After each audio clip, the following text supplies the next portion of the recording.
The evil that fate once kept for our enemies is now used to punish those that we love. Heard what, Antigone?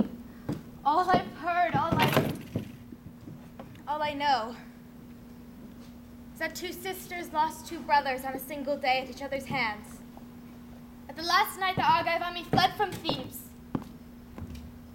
That's all. I know nothing more, nothing either to cheer me or to make...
Dear Ismene, dear sister, we are the last in line in the house of Oedipus, and you'd think that we'd had endured enough suffering from the ancient curse laid down upon our father. Is there any suffering that Zeus has not used to blight our lives as well? Both you and I have suffered every evil, every pain, every shame, every dishonor. But now there's more. Say that King Creon has issued a proclamation, an emergency edict to all of Thebes. Have you heard? The evil that fate once kept for our enemies is now used to punish those that we love. Heard what, Antigone? All I've heard, all I know, is that two sisters lost two brothers on a single day. The last night the Argive army had fled from Thebes. That's all. I know nothing more, nothing either to cheer me or to make me sad. I thought as much. So I brought you here beyond the gates so that we could talk unheard.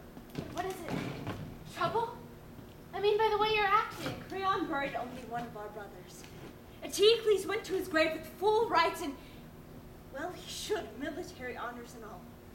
A soldier's funeral. His body lies there now, mounded in the earth as the law demands. goes down to death in a blaze of glory. And the other, Polynices, who died a death as wretched he dishonors, proclaiming in Thebes that he is not to be given burial, but rather left lying in the field unburied, unmourned. His body a sweet feast for the birds to peck at. It's whispered about that Creon, worthy Creon, has made this proclamation for you and me. Yes, for me, and he's coming here to make himself known to anyone who may have missed it. He's not taking the matter lightly. Death is the payment for anyone who dares to disobey. Stoning in the square. Now it's your turn as me. To show your true colors, a loyal friend or a traitor to your family. Sister, you're mad. What can I do? Decide whether you'll help me or not. Help? Help to do what? Help. At what risk? Help bury his body, help lift him. Bury against the law. Antigone. He's my brother. Yes, and yours, however you deny it. How reckless you are. Defy Creon. Creon can never make me abandon my family. Sister, remember how father died. Remember the hatred he lived with, the disgrace people spat at him for the crimes he himself brought to the light. Oh, his eyes ripped out with his own hands. And his mother and wife in one who hung herself with twisted cords when she learned the truth. At last our two brothers, who killed each other on a single day. We are alone, Antigone. The last of our family. Think of the cruel death we'll die, the worst if we defy the law laid down by the throne. If we question its power. We are only women. It's not our place to fight with men. We are weak. We are ruled by stronger hands. What can we do but to submit? Not only to this, but to worse. There's nothing I can do, my dear. I am helpless. I will beg the dead to forgive me if I choose to submit to full authority. Helpless resistance is senseless. That's the way you feel? I wouldn't want your help now, even if you offer. I will bury my brother, and if I die, I will say that my crime was dear to the gods and death a glory. I lie beside him I love and who loved me. For I choose to please the dead, not the living. Their demands are longest. Death is forever. But do as you like, for God's laws mean nothing to you. They do, but defy the laws of the people? I can't, Antigone. I am not that strong. That's your excuse. But I'm going now to bury the brother I love. You are so fiery when you should be numb with fear. I know whom I must please the most. Yes, if you can, but you love the impossible. I'll fail when I fail, and there's an end. It makes no sense to hunt the impossible. That's what you believe? Then I must hate you. Hate you as our dead brother will hate you for the dreadful things that you've just said. Leave me my madness. I'm not afraid to die. And if I die with honor.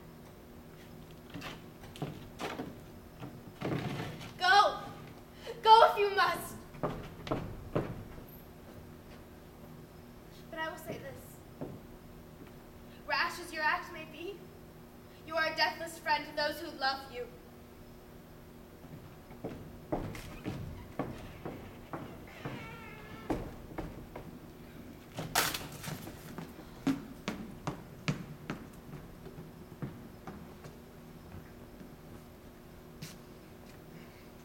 Bright sun, bright ray.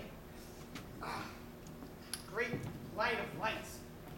Glorious gleaming eye of golden day refulgent. Radiant, charioted sun. Fairest that ever shone on Thebes. Thieves of the seven gates. You rise triumphant. victorious.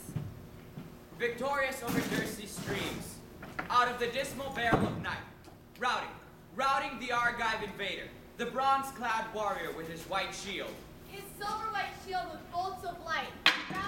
Routing him in a headlong flight with a sharp piercing bit of your steed. Polynices' quarrel swept him through our land. An eagle screamed, rudely, soaring, diving, plunging. His white wings were dazzling shields. His snowy plume their bristling crests. Circling wide. Wide. Circling wide. Circling. He closed on our walls, his ravenous maw gaping wide. His thirsty spears clogging our gates. But before his jaws could be sated with our blood. Blood, sated with our blood. Before. For our towers. Our circle, our crown of towers could crumble. Falls to destruction in the fire god's flame. His pine-fed flame, Hephaestus' torch. The dragon rose up. Thebes rose up. Thebes' dragon rose with a roar in the din of battle, rattling its arms. Not to be conquered. Never conquered. Not to be vanquished.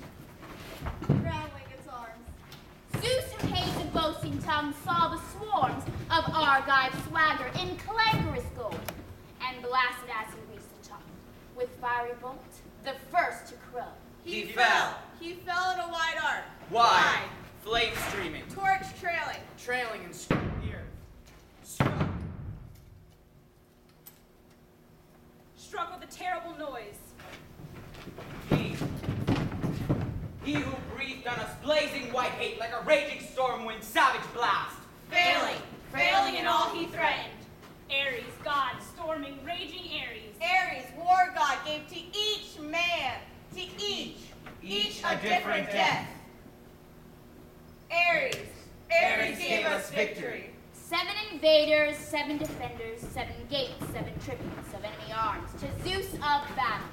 2 loaded brothers, 2 hanging swords, duel to the death.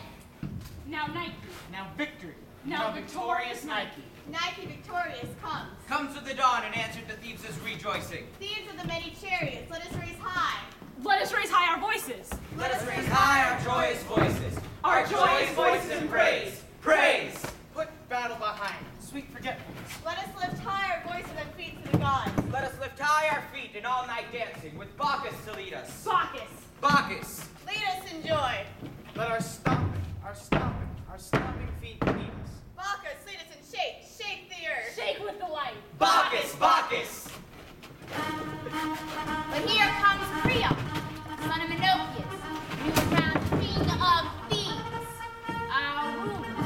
What new fortunes have the gods in store?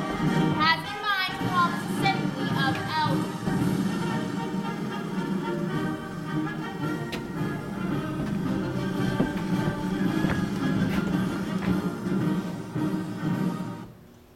Men of Thebes, our ship of state, so tossed on turbulent seas in recent days, has once again found safe harbor by the same gods as help.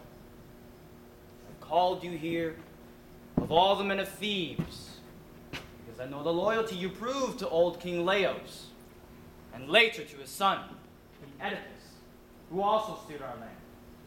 And when he fell, you loyally upheld to his sons, the princes, Polynices and Antigone. But now, as you have heard, those 2 sons have in one day, in a double stroke of fate, slain each other, each his brother's murderer, each polluted with his brother's blood on the field of battle. I now, as next in blood, have taken to myself both throne and power in Thebes. For I know too well no man is tested except in action. For there is no other way to divine the soul and mind and spirit of any. And so of me. But I say this.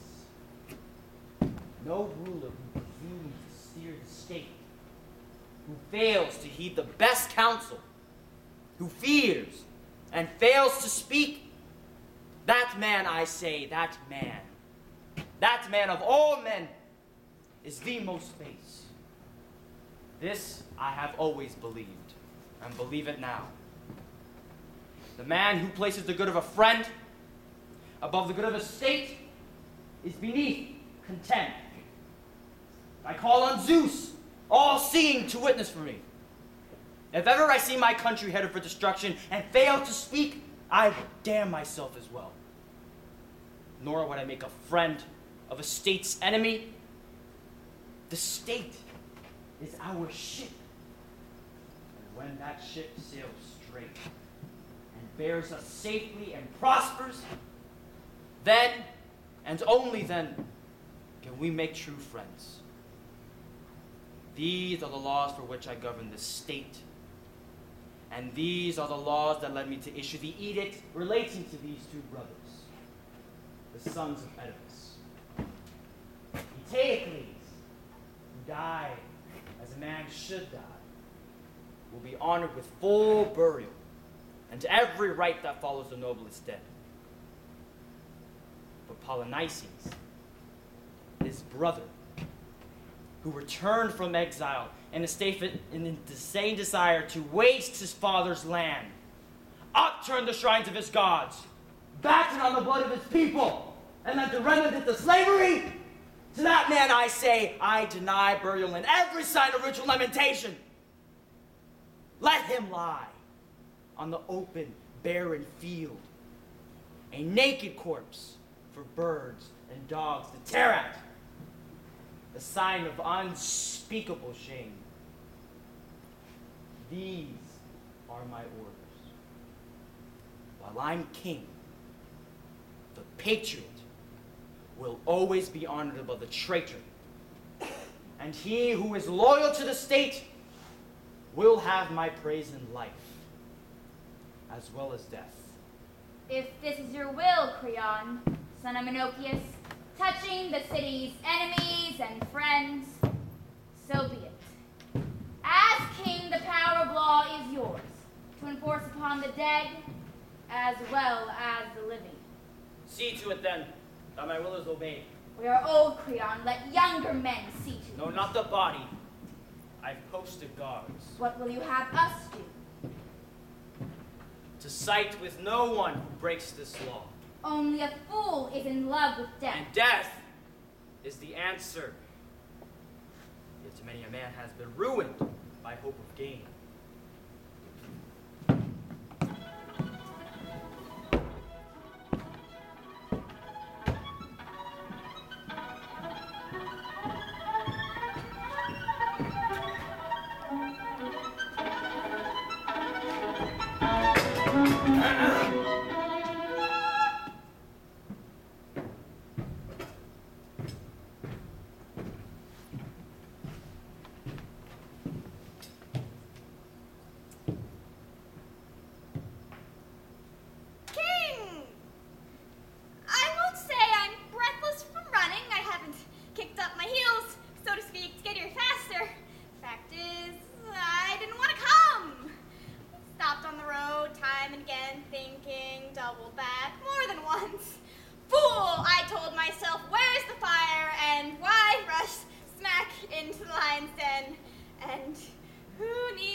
What's the problem?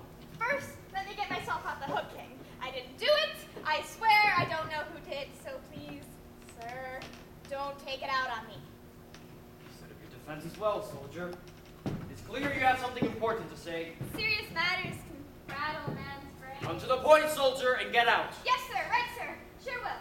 Well, just now, someone out there, a dead man, Polynices, well, I mean, someone buried the body, dust on it, scattered, and then the rites, and then was gone.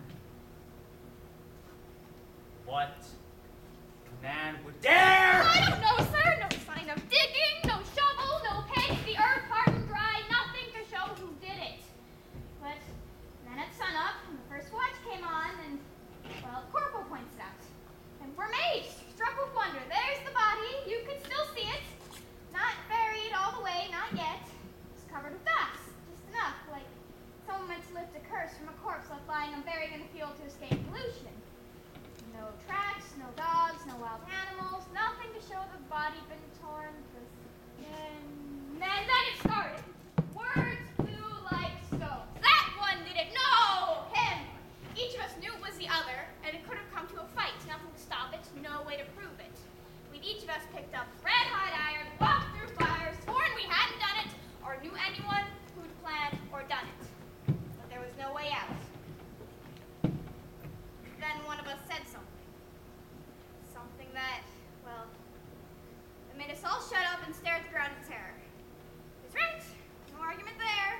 welcome as unwilling. Bringers of bad news can't be choosy. Is it possible, my lord, the gods are involved in this? Stop. I refuse to hear this senile drivel. Have you all gone mad in addition to your age? What can the gods care for a naked corpse? Would they bury him to honor his loyalty? His good deeds? The traitor who invaded their city? Who burned their pillared temples and sacred treasures? Savaged their lands and cast his laws to the winds? When have you seen the gods honor traitors? No, never. But I am aware that there are those in Thebes who have always opposed me. Always opposed my authority. Heads together, murmuring against me, refusing to keep their necks to the yoke, and submitting to me, their king. See, they are the ones who have bribed my own sentries to bury that body. Money. What will men not do for money? What power corrupts men more? Cities fall, men driven out, great houses collapse, honest minds depraved and led into villainy. But every man guilty of this crime may be certain that he will pay the full price for his treachery. You then, you listen carefully. I swear by Zeus, either you bring me the man guilty of this crime, or I will hang you alive until you beg for death. I think then you'll find it easier to confess who bribed you to this act. And in the process, you may also learn that it isn't wise to seek profit wherever you might fancy. The price may be too great. Sir, have I leave to speak? Every word you say grates me. Grates your ears or tears your heart. By God, she's going to analyze me. Words don't hurt. What's done hurts. Doesn't anything shut you up? Yes, but I did nothing wrong. Nothing but sold your soul for silver. You think you know the truth, sir, but you're wide of the mark. Oh, play all you want with words. But play with this now. Either you catch the criminals and bring them to me, or the bride that bought you will bring you more pain than pleasure.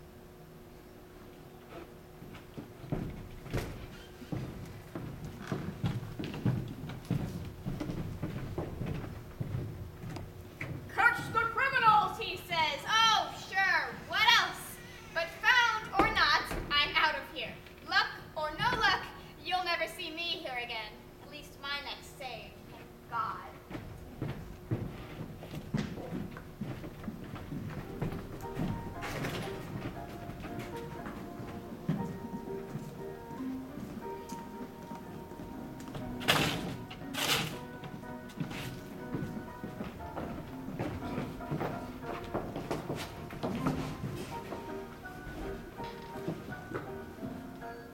Many are the wonders of the world, but none more wondrous than man. He rides the stormy gray sea with winds that surge and threaten. And holy earth, the oldest of all the gods immortal. And with his plow he furrows her toil and sands with the generations of stallions. With excelling sharpness of mind, he snares whole nations of birds. Takes captive tribes of wild beasts, catching in his woven nets the brood of the ocean sea. And with his art he masters the lion whose lair is the mountain. And tames a shaggy maned horse in the unbroken mountain bull. With the powerful yoke of his will. And words, and wind-swift thought, and moods that mold the state. And law that rules the city. All are his. And his too. The skill that shelters him from the cold. Never without resource, except when death appears. And yet from ills that baffle, he has devised escape. Intelligence of mind, power beyond all measure. Man virtue leads him now to good, Now to evil. When laws of man and God are kept, then the city stands with pride. When man betrays both God and man, then the city falls to shame. He will never share my heart. He will never share my thoughts.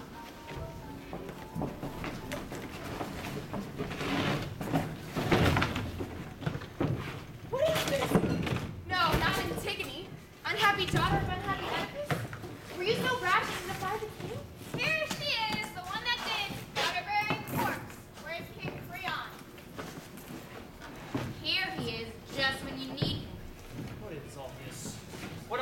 time for. I'll never swear to anything